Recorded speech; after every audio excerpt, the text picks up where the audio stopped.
सो क्लोरोफिलेट method के बारे में समझेंगे अभी, जो कि बहुत ही आसान। अगेन नॉर्मली यहाँ पे क्या होगा, कलर और टिंट मेथड यूज़ किया जाता है and black and white. There are two methods, right. इसके अंदर दो पार्ट हो जाता है, राइट, जिसको हम लोग इसको समझ सकते हैं, जिससे हम लोग इसको अच्छे से समझ सकते हैं। देखो क्या बोला यहाँ पे, देखो यहाँ पे ये टिंट मेथड है आपका, इसको हम लोग टिंट मेथड बोलते हैं, ओके। और इसको हम लोग ब्लैक एंड वाइट मेथड बोलते हैं। This is called black and white pattern. तो लेट्स अंडरस्टैंड अबाउट क्लोरोफिलेट मेथड। क्या बोला क्लोरोफिलेट मेथड में हम लोग को ना, in this maps the data regarding various geographical variables is shown by shades and tints of various colors। मतलब यहाँ पे जो डाटा होता है, जो इन्फॉर्मेशन होता है, वो अलग अलग कलर के शेड में बताया जाता है। मतलब सेम कलर के शेड में, मतलब एक ही कलर का अलग अलग शेड में बताया जाता है। सेम कलर होता है, ठीक है, बट उसका अलग अलग शेड किया जाता है जिससे वो बाइफरेट हो सके। देखो यहाँ पे सबसे लाइट रहेगा उसका पॉपुलेशन सबसे कम है, और सबसे डार्क जिसका रहेगा वो उसका पॉपुलेशन सबसे ज़्यादा है। तो accordingly by the shade you can understand कि पॉपुलेशन कहाँ पे कितना होगा। ओके, नाउ यहाँ पे भी जब हम लोग ये डाटा बनाते हैं तो हम लोग क्या क्या इन्फॉर्मेशन चाहिए और कौन से चीज़ों को ध्यान रखना है वो देखते हैं हम लोग। Now while making such maps the data used for different variables is obtained through various processes such as measurement and surveying। ध्यान से देखना गाइस, पहले डॉट मेथड में हम लोग जो इन्फॉर्मेशन था वो कैसे मिलता था, हम लोग को इन्फॉर्मेशन मिलता था बाय काउंटिंग।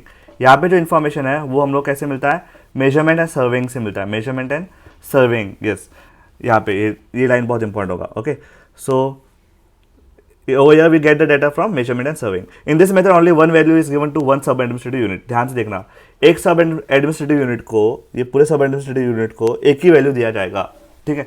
जैसे डॉट में कोई कंपल्शन नहीं था, एक सब एडमिनिस्ट्रेटिव में कभी 5 डॉट हो सकते हैं, दूसरे वाले में 10 डॉट हो सकते हैं। यहाँ पे ऐसा नहीं, यहाँ पे एक ही शेड दिया जाएगा, राइट। शेड चेंज किया जाएगा नहीं, एक ही कलर दिया जाएगा एक एरिया को, one area one shade only, right. यहाँ पे भी अगेन तो ये याद होने वाला पॉइंट बहुत इंपॉर्टेंट होगा आपको, इसको मार्क कर देते हैं रेड से। In this method only one value is given to one sub administrative unit in a region. एक ही वैल्यू जाता है। यहाँ पे भी आपको the smallest and the largest value you should know what is the smallest and the largest value of the given data. You should know what is the smallest and the largest data values, ठीक है। और जैसे आपको पता चले largest and smallest value आपको पता चल गया, once you come to know that then you can make 5 to 7 classes from that thing. जैसे इन्फॉर्मेशन मिल गया आपके हाईएस्ट और लोएस्ट का, तो उसके हिसाब से आप लोग 5 to 7 क्लासेस बना सकते हैं। Then you can assign tint, मतलब आप लोग टिंट दे सकते हो, राइट, और ब्लैक एंड वाइट पैटर्न को फॉलो कर सकते हो whatever you like for, ठीक है। नाउ कॉमन सेंस है, डार्कर पार्ट का वैल्यू ज़्यादा रहेगा और जैसे जैसे लाइटर होते जाएगा उसका वैल्यू कम होता जाएगा, राइट। वो आपको मैप से पता चल जाएगा। सो इतना ही था क्लोरोफिलेट मेथड में, कुछ ज़्यादा हार्ड नहीं, एकदम आसान सा पार्ट है, ठीक है। तो आपको याद क्या रखना है, इसके अंदर सिंपल है, राइट। यहाँ पे कलर्स के हेल्प से इसको डिस्क्राइब किया जाता है। यहाँ पे भी जो इन्फॉर्मेशन होता है वो किसके हेल्प से निकलता है, मेथड सर्वेइंग से निकलता है एंड मेजरमेंट से निकलता है। सर्वे मतलब वहाँ पे जाके देखना पड़ेगा आपको, ऑब्जर्व करना पड़ेगा, दैट इज कॉल्ड सर्वेइंग। और फिर यहाँ पे एक ही वैल्यू एक सब एडमिनिस्ट्रेटिव यूनिट को दिया जाता है। स्मॉलेस्ट और हाईएस्ट वैल्यू पता लगने पर आप 5 से 7 क्लासेस बना सकते हो एंड वो बनने के बाद उसका टिंट आप डिसाइड कर सकते हो, ठीक है। Now what they have said, name that, अभी यहाँ पे मैप है वो देखते हैं, मैप है उसको देखते हैं। Name the talukas having population density between 301 to 400%। आपको बताया 301 से लेके 400% का डेंसिटी कहाँ पर है, देखो मतलब ये वाला शेड, ठीक है, दिस ये वाला शेड, तो 301 से लेके 400।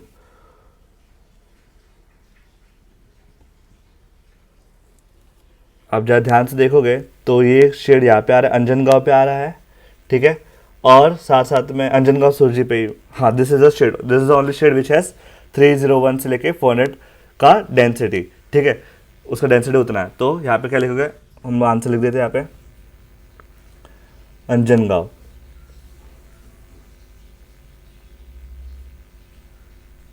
अंजनगांव सुरजी, ठीक है।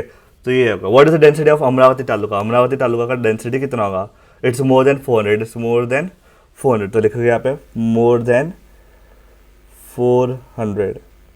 देखो यहाँ पे पता चलेगा अमरावती का सबसे डार्केस्ट शेड है और डार्केस्ट शेड का वैल्यू क्या दिया हुआ है, मोर देन 400। इसके लिए हम लोग लिखे मोर than 400। Name the taluka having population density less than 300%, 300% से कम, 300% से कम, मतलब ये 300 से कम वाले एरिया, ये वाला शेड, ठीक है। तो उसमें बहुत सारे ये सब नीचे वाले सब कलर अलाउड हो गए, तो आप कोई भी नाम लिख सकते हो, चिकलदारा लिख देते एक, then you can write Dariyapur, ठीक है, ये दरियापुर, ठीक है। आप लोग लिख सकते हो भातकुली, मोर्शी, तिलवासा, राइट, ये सब नाम आप लिख सकते हो, कोई भी 3 नाम लिख दो तो भी चलेगा। तो let's write it out, Dharni, Tiwsa, Daryapur, that's it. तो ये मैप भी आपका समझ के खत्म हो गया और लिख के भी प्रैक्टिस हो गया। नाउ नेक्स्ट मैप जो है आपको जो करना है आप लोगों को, वो आइसोप्लेथ मेथड है गाइस। तो आई थिंक्स आपको क्लोरोफिल तो समझ में आ गया, कलर, ये वाला कलर शेड है और ये वाला आपका ब्लैक एंड व्हाइट पैटर्न है, सेम चीज़ है, सब कुछ सेम ही है, ठीक है। So let's see the next part, that is isopleth method. Isopleth method में क्या होता है गाइस, ध्यान से जब देखो मैप देखो यहाँ पे, ये वाले मैप में क्या होता है, suppose I will show you कि अगर मैं बोलूँ कि ये वाले एरिया पे 900 मिलीमीटर में रेनफॉल हो रहा है, ये वाले एरिया पे 900 मिलीमीटर वाला रेनफॉल हो रहा है, यहाँ पे 900 मिलीमीटर का रेनफॉल हो रहा है, यहाँ पे भी 900, यहाँ पे भी 900, यहाँ पे भी सेम सेम सेम सेम, ठीक है। तो आप लोग क्या करोगे, जिसका वैल्यू सेम रहेगा उसको पूरे एक ही एरिया में डालोगे और उस सेम एरिया को, उस मैक्सिमम डॉट जहाँ पे आ रहे हैं उसको हम लोग अंडरलाइन करेंगे, जैसे यहाँ पे ब्लू लाइन बनाया है, ठीक है। तो that way you need to underline it, simple logic है, ओके ना। तो इन शॉर्ट यहाँ पे क्या होता है, लाइन के हेल्प से आप इंफॉर्मेशन को समझ सकते हो, और यहाँ पे कंटिन्यूस इन्फॉर्मेशन होती है। कंटिन्यूस इन्फॉर्मेशन जो भी होगी, जैसे रेनफॉल होगा तो रेनफॉल कंटिन्यूस इन्फॉर्मेशन होगा। जैसे देखो यहाँ पे ये वाले पार्ट में 1300 मिलीमीटर हो रहा है, अगर यहाँ पे 1300 हो रहा है तो ये वाले एरिया में 200 हो सकता, पॉसिबल ही नहीं है। मतलब ये 1300 मिलीमीटर का जो रेनफॉल रहेगा वो ऑलमोस्ट एक पर्टिकुलर एरिया के लिए सेम रहेगा, तो ये पर्टिकुलर एरिया के लिए सेम है, इसके लिए वहाँ पे उसको अलग शेड कर दिया गया है। तो आइसोबार में क्या होता है, कंटिन्यूस वैल्यू होता है, क्या होता है, कंटिन्यूस वैल्यू होता है। तो ध्यान से समझना इसके बारे में। You have seen counter maps and isobar maps in earlier class. आप लोगों ने काउंटर मैप्स और आइसोबार देखा था लास्ट 8th स्टैंडर्ड में, अगर ज्योग्राफी देखा होगा तो आप एक आपको मैप बना के दिखाया होगा लोग ने, और को बताया होगा यहाँ पे जो लाइन्स होगी वो दूर दूर रहेंगे और यहाँ पे एक जगह पे लाइन बहुत नज़दीक रहेगी। तो जहाँ पे लाइन नज़दीक है वहाँ पे जो स्लोप रहेगा वो स्टीप होगा, ठीक है, और जहाँ पे लाइन्स दूर रहेगी वहाँ पे जो स्लोप रहेगा वो जेंटल होगा। तो ये 2 फर्क होता है इसके अंदर, ठीक है। तो काउंटर मैप, अगर लाइन दूर है तो जेंटल, लाइन नज़दीक है तो स्टीप, ये हम लोगों ने लास्ट ईयर देखा था। अब देखते हैं इसके अंदर कैसे हम लोग को समझने वाला है, ऑलमोस्ट सेम ही है कॉन्सेप्ट, ओके। तो let's see now in this map the distribution was shown with the help of the lines. यहाँ पे लाइन के हेल्प से हम डिस्ट्रीब्यूशन बताते हैं, राइट। और ये कब यूज़ करते हैं, जब ये वेरिएबल कंटिन्यूस होगा, जब इन्फॉर्मेशन जो रहेगा वो कंटिन्यूस होगा। कौन से मैप को बनाने के लिए काम आता है ज़्यादा करके, एल्टीट्यूड बताना रहेगा, टेम्परेचर बताना रहेगा, रेनफॉल बताना रहेगा, ये सब के लिए बहुत ज़्यादा काम आता है। नाउ फॉर दिस मैप्स, अगर ये मैप के लिए हम लोग कुछ करना रहेगा, we need to obtain various information. वो कौन सा information, let's see. First information देखते हैं हम लोग को पता होना चाहिए the accurate data regarding the altitude, क्या परफेक्ट डाटा है उस एल्टीट्यूड का, ठीक है। टेम्परेचर क्या रहता है वहाँ पे, रेनफॉल क्या होता है, जो कि अलग अलग इंस्ट्रूमेंट होते हैं। जैसे रेनफॉल मेजरमेंट करने के लिए एक इंस्ट्रूमेंट आता है, दैट इज रेन गॉज। अगर आप लोग टाइप करोगे तो आपको मिल जाएगा ये वाला पार्ट, ठीक है। रेन गॉज के हेल्प से हम लोग रेनफॉल मेजरमेंट कर सकते हैं, ओके।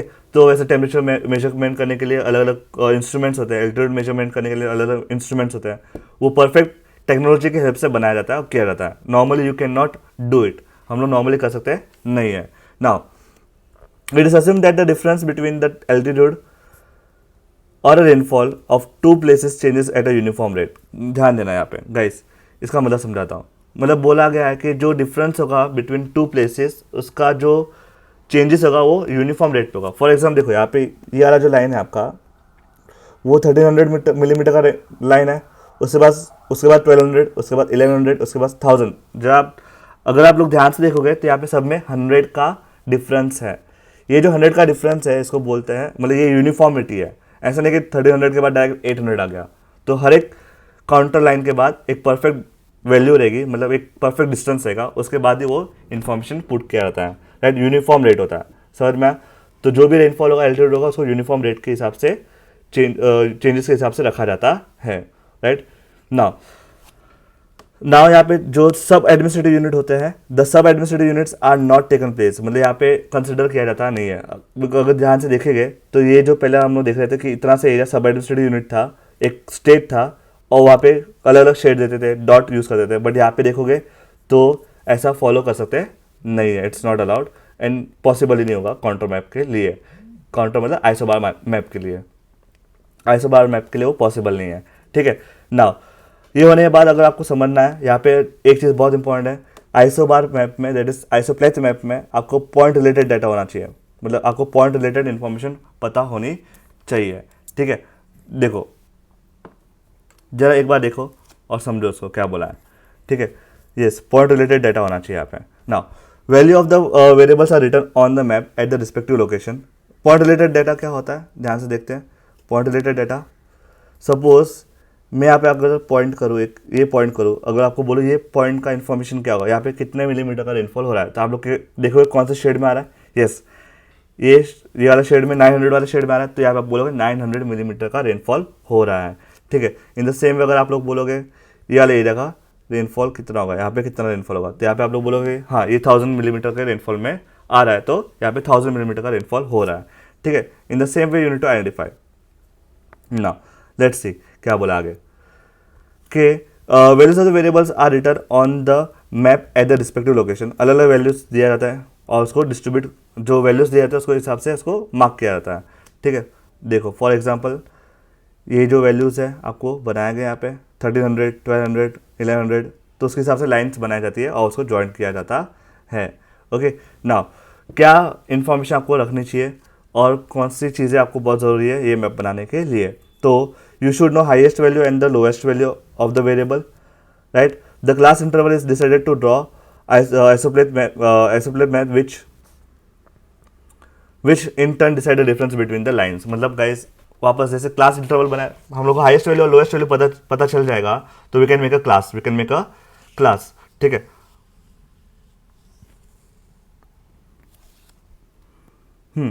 सो अब यहाँ पे क्लास इंटरवल देखो,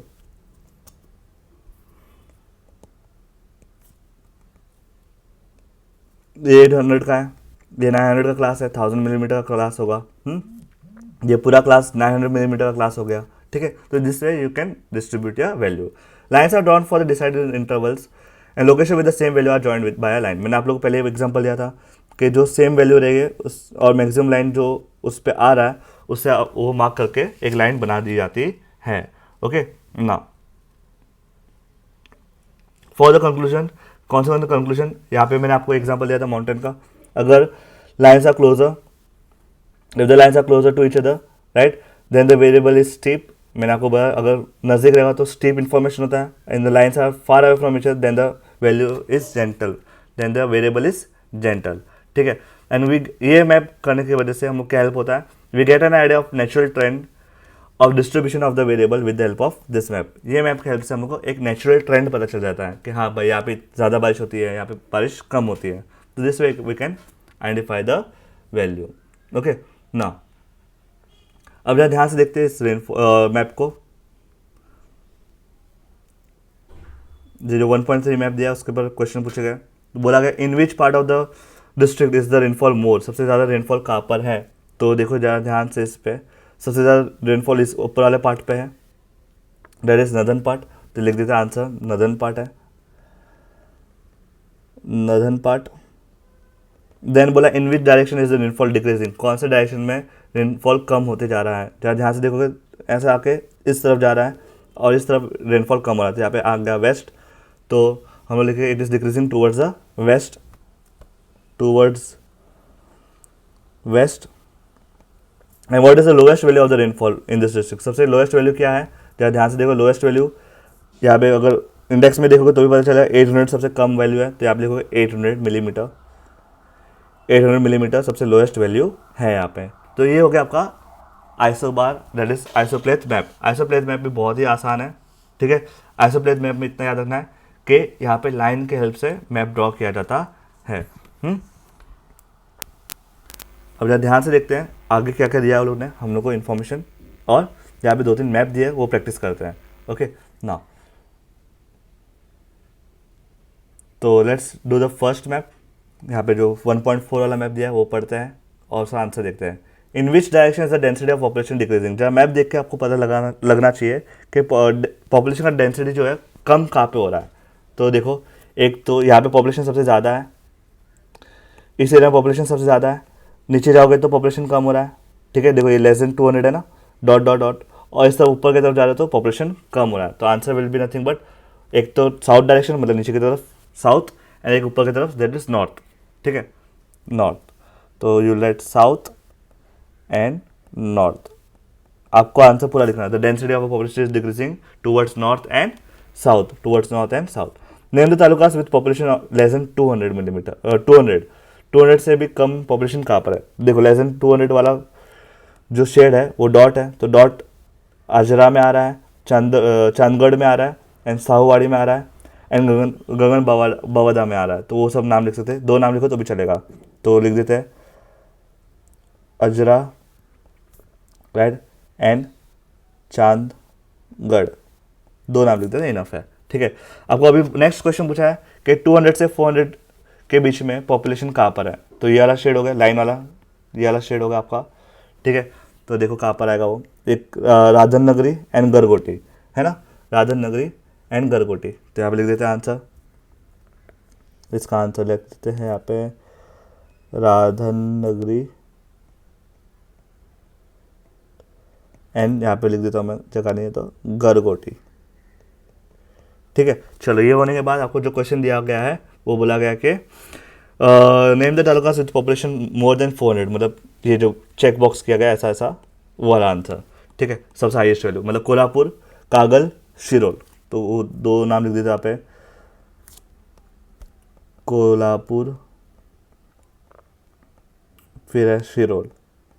तो दिस आर द 2 प्लेसेस जहाँ पे 400 से भी ज़्यादा पॉपुलेशन है। देखो यहाँ पे ये वाला शेड। ठीक है, अब से समझ में आ रहा है।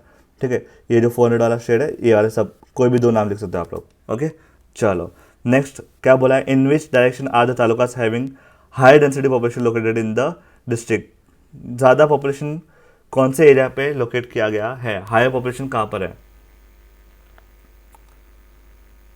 यस, देखो अभी हायर पॉपुलेशन आप देखोगे तो इस तरफ ज़्यादा है, that is nothing but eastern part, that is nothing but eastern part. तो you can write eastern part, answer है eastern part. Okay, which method has been used in preparing this map. ये मैप कौन सा type का map है guys, it is a choropleth black and white map ना। तो यहाँ पे लिखिए क्लोरोफ्लेथ मैप, क्लोरोफ्लेथ स्पेलिंग याद रखना है, मैप। ठीक है, ब्लैक एंड वाइट पैटर्न, कौन सा पैटर्न है यहाँ पे, ब्लैक एंड वाइट पैटर्न। तो आई होप से ये मैप आपको समझ में आ गया होगा, एकदम आसान है। और एक मैप है 1.5 वाला, देखते हैं वो कैसे करते हैं। ध्यान से देखो, in which direction is the rainfall more in the district. सबसे ज़्यादा रेनफॉल कहाँ पर है, देखो इस तरफ, इस वाले एरिया में सबसे ज़्यादा रेनफॉल है 2400 मिलीमीटर का है ना। ओके, तो वो कौन सा साइड हो गया, वेस्ट। तो यहाँ पे लिखा वेस्ट पार्ट।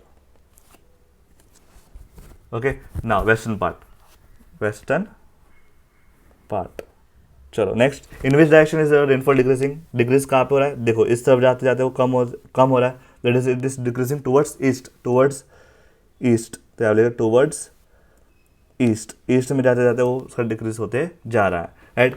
नेक्स्ट क्या बोला, in which class shows low rainfall category in the district. सबसे कम लो कैटेगरी का जो डिफरेंस होगा वो कौन सा होगा। देखो यहाँ पे सबसे कम जो है 600 है, और जरा गैप देखो सबके बीच में 1200 से लेकर 600 के बीच में 600 का गैप है, सबके बीच में 600 का गैप है। तो ये स्टार्ट होगा 0 से, तो आपका आएगा 0 टू लो कैटेगरी जो रहेगा वो होगा 0 to 600, 0 to 600 millimetre.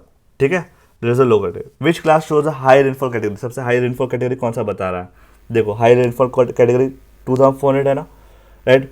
That is आप लोग लिखोगे, इससे ऊपर भी हो सकते वैल्यू, इससे ऊपर भी वैल्यू हो सकती है। तो आप लोग लिखो more than 2400, more than 2400।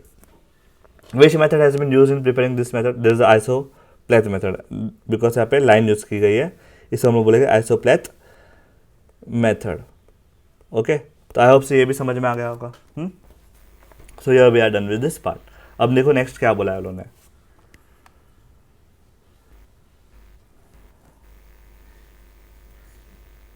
Make friends with the map, क्या है इसके अंदर। 1 dot is for 10,000 population, to draw the uniform size take the refill and the cotton. Okay, okay, compare your dot, just a second. Okay, this is an activity, ये activity अगर read करके करना रहेगा तो करो, it's not compulsory, it's not needful. अभी देखो क्या नेक्स्ट पार्ट जो इंपॉर्टेंट है, ज्योग्राफिकल फील्ड विजिट क्यों ज़रूरी होती है और उससे क्या फ़ायदा होता है। सबसे पहला उससे फ़ायदा जो होता है, हम लोग उसका रिलेशन, हम we can create relation between humans and environment और ह्यूमन्स के बीच में हम लोग इन्फॉर्मेशन या फिर कनेक्शन क्रिएट कर सकते हैं। तो फील्ड विजिट का सबसे इंपॉर्टेंट चीज़ यही होती है। Next, preparation of field visit, क्या अगर प्रिपरेशन फील्ड विजिट जाना रहेगा तो आपको क्या क्या प्रिपरेशन होगा। तो सबसे पहले आपको कहाँ जाना है वो डिसाइड करना है, लोकेशन डिसाइड करना है, कैसे जाना है, ट्रांसपोर्ट रूट कैसा है, right. That's all information has to be known to you. तो ये पूरा आप पढ़ोगे, एक बार रीड करोगे तो समझ में आएगा, ये भी पूरा रीड करोगे तो समझ में आ जाएगा। ठीक है, now selection of the study area, selection कैसे करेंगे, मतलब हम लोग कहाँ पे जा सकते हैं for field visit, for map making. तो हम लोग dams, river banks, landform, physical landforms, ये सब जगह पे जा सकते हैं फॉर गेटिंग द इंफॉर्मेशन। ठीक है, चलो ये भी एक बार रीड करना, इसका ज़्यादा इंपॉर्टेंट नहीं है। Now what precautions is taken during field visit, ये इंपॉर्टेंट है, right. It is very important to ensure safety of our self, अपनी सेफ्टी तो रखनी है, राइट। और we should obey all the instructions, you should not go to unknown places, जो आपको पता नहीं वहाँ पे आपको जाना नहीं है अकेले, right. And during field visit you should try to understand the local circumstances by conserving with local people. Circumstances मतलब प्रॉब्लम्स, कोई भी जो भी लोकल प्रॉब्लम रहेगा उसको पहले से समझ लेना चाहिए और उसको ध्यान रखना चाहिए। ठीक है, now you should also ensure that you do not harm the environment को आपको हार्म जरा भी नहीं करना है, और आपके साथ फर्स्ट एड बॉक्स आपको लेके जाना है। समझ में आ गया? ओके, नेक्स्ट रिपोर्ट राइटिंग करना है। What is the report writing, ये पूरा आपको याद रखना है, 10th में भी आएगा, और आपको इससे जस्ट एक बार रीड करना है, इंट्रोडक्शन आना चाहिए उसके अंदर, लोकेशन, फिजियोग्राफी, क्लाइमेट। जब भी आप जाओगे फील्ड विजिट करने के लिए तो आपको ये सब इन्फॉर्मेशन कलेक्ट करनी होगी, यहाँ पे उसका इन्फॉर्मेशन दिया गया है। आई होप से ये पूरा समझ में आ गया एंड आपका अंडरस्टैंडिंग पार्ट खत्म हो चुका है। नेक्स्ट वीडियो में हम लोग देखेंगे इसका question answer part. Okay, bye.